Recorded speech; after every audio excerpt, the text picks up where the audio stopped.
Para penonton bioskop, gimana kabarnya? Masih jomblo apa udah sembuh nih? Oke, and now, are you ready for this? Film yang satu ini bagi saya termasuk best of the best. Keren luar biasa, gak ngebosenin. Sinematografinya apik, alur kisahnya alami, dan bisa mainin emosi. Acting pemainnya bukan kaleng-kaleng guys. Pokoknya mah, hade pisan lah, hebring.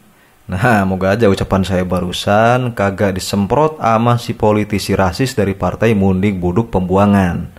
Karena dia orangnya memang koplok. You know the meaning of koplok?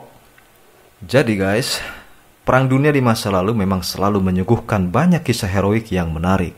Bukan sekadar cuman tar-ter-tor narik kolor, tetapi juga tentang perjuangan dan pengorbanan hingga tetes terakhir. Tapi sayang, hasilnya selalu hanya dinikmati oleh para rentenir. Oke, sebelum lanjut silahkan pencet dulu tombol subscribe. Anggap aja lah karcis ya guys. Dan silahkan masuk ke dalam, duduk yang manis, siapin sarung, siapin kopi, dan juga cemilannya guys. Oke, cus!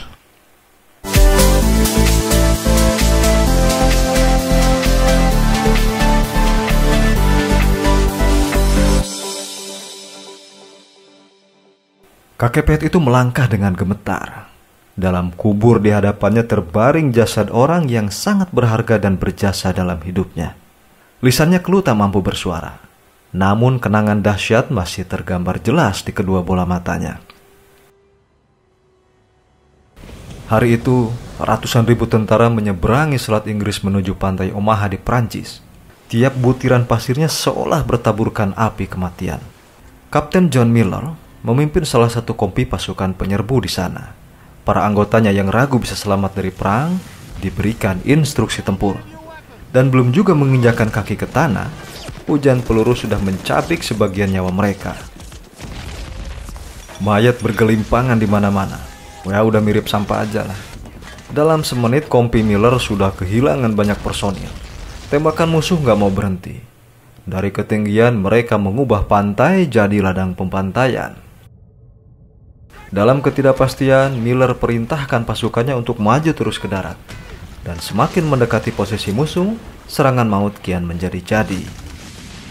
Dengan memanfaatkan asap ledakan yang cukup pekat, mereka bisa bergerak maju. Dari bunker, penembak senapan mesin membidik mereka seperti kawanan bebek di sawah.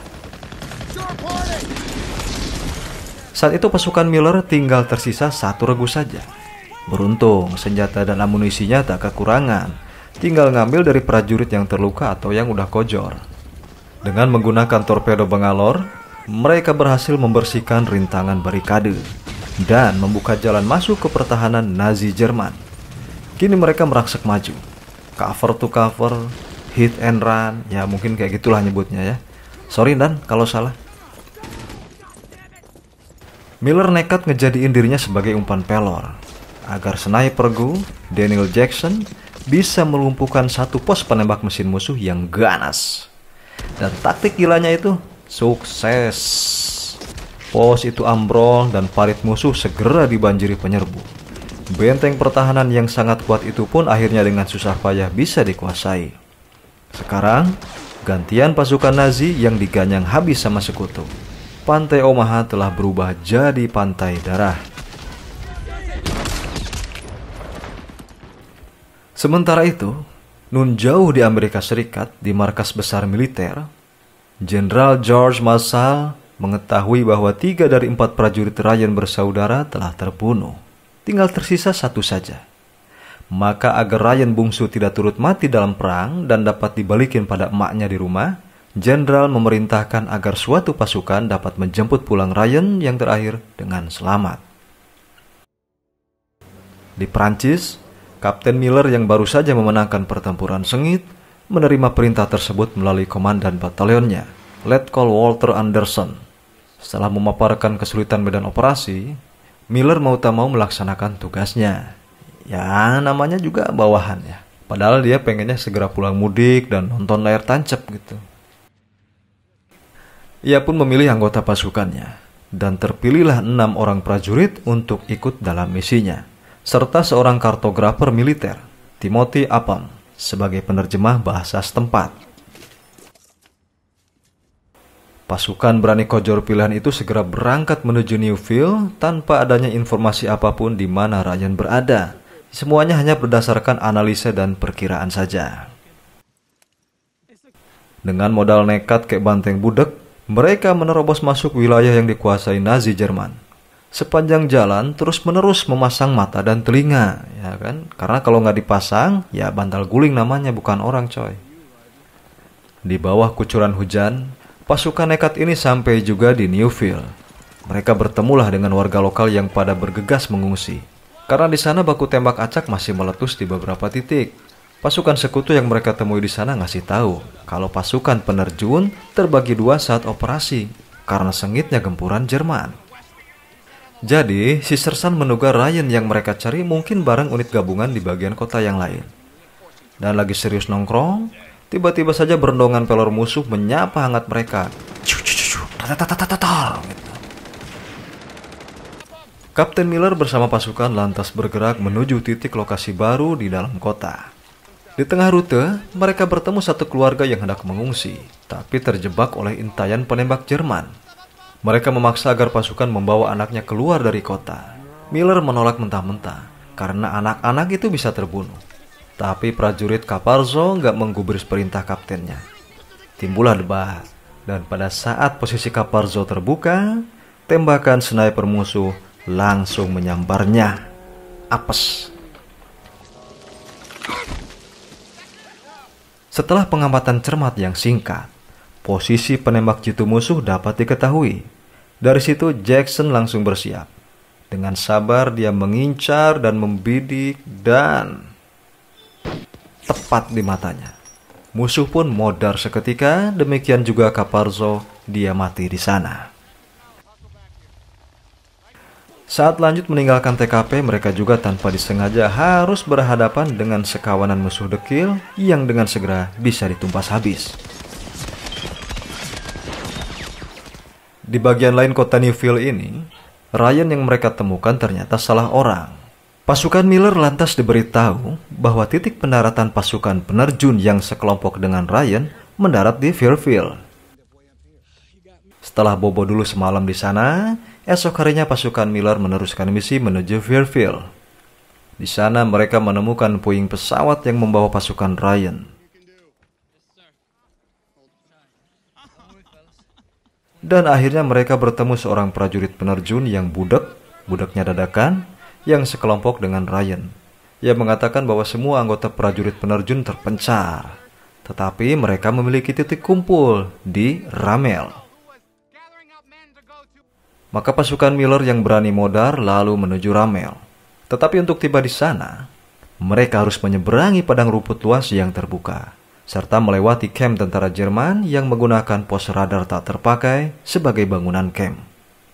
Mereka kehabisan pilihan taktik.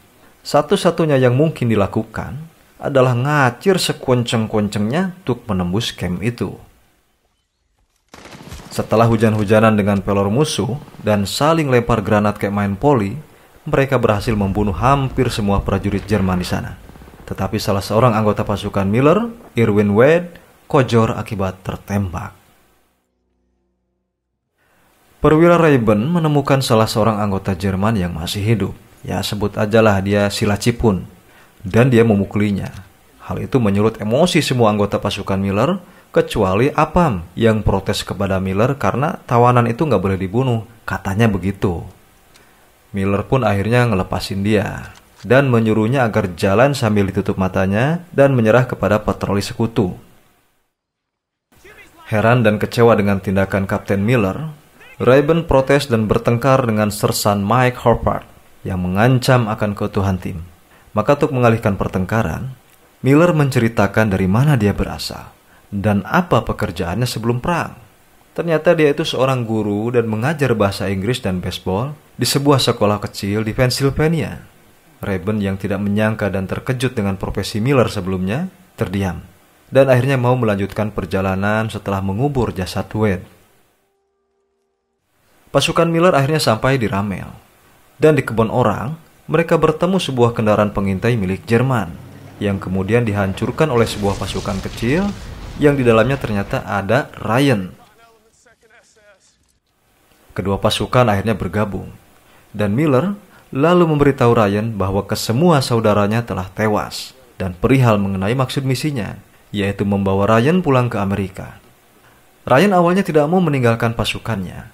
Tetapi setelah mendengar perkataan Rayburn bahwa ada 2 orang temannya yang tewas sia-sia karena mencarinya, dia pun jadi melunak. Tapi ya tetap aja kekeh bandel dan ngotot ndablek kagak mau cabut dari situ. Ya entah kenapa nih, mungkin aja dia dah kecantol sama anak gadisnya PRT yang bening di situ. Biasa cowok kan gitu.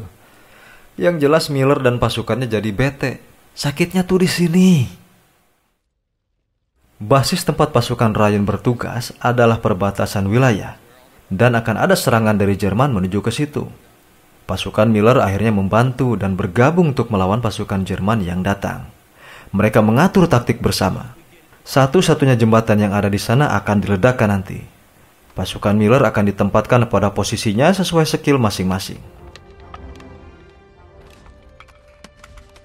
Apam yang pertama kali terjun perang akhirnya dipilih jadi kurir amunisi, nganter-nganterin pelor ke sana sini dan juga air minum, ya kan? Ya kayak penjual asongan lah. Setelah semua pengaturan taktik perang dan persiapan beres, personel pasukan pada ngaso dulu bentar.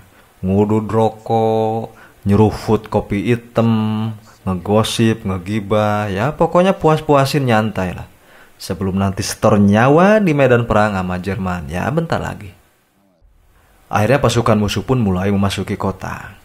Dan setelah dibuka dengan penyergapan, segera saja pertempuran adu pelor pecah meriah. Pasukan Miller yang berani kojor memberikan serangan yang edan-edanan, ya, tapi nggak sampai kesetanan. Cuman sayang, karena kekuatan Jerman lebih lengkap ya, ada 2 tank Tiger, senapan mesin canggih, meriam anti pesawat, dan jumlah pasukan yang lebih banyak, lambat laun pasukan Amerika terdesak.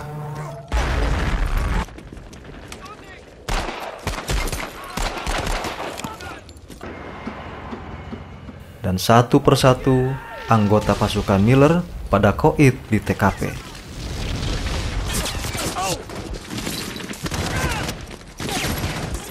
Dan ketika strategi menghancurkan jembatan perbatasan akan dilakukan, tank Jerman malah berhasil menggagalkannya. Aduh, apes tenannya ki.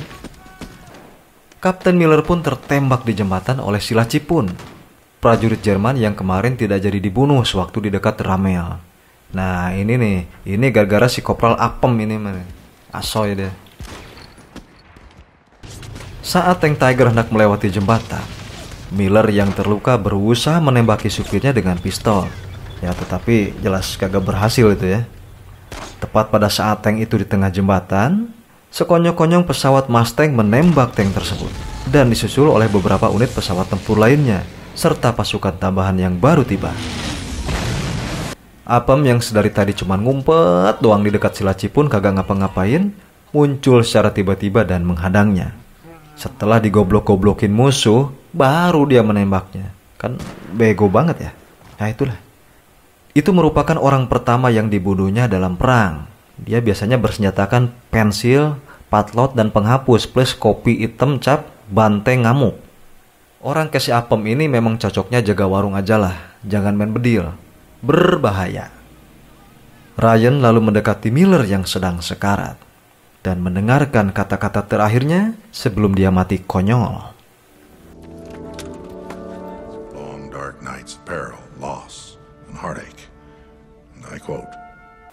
Ryan tua yang menjadi veteran menatap makam Miller. Bau pertempuran itu masih tercium olehnya. Lantas ia bertanya pada bininya, "Apa gue udah jadi laki yang baik?" Dijawab bininya, "Udah bah." Ryan lalu berkata kepada makam Miller bahwa dia sudah menghargai hidupnya dan sudah menjadi lelaki yang baik. Ryan tua lalu hormat kepada makam Miller dan film pun selesai. Tamat dengan mengesankan. Oke, secara keseluruhan film ini ciamik dah, top marko top. Suasana dan adegannya bisa menghanyutkan perasaan kayak sinenggelis lah.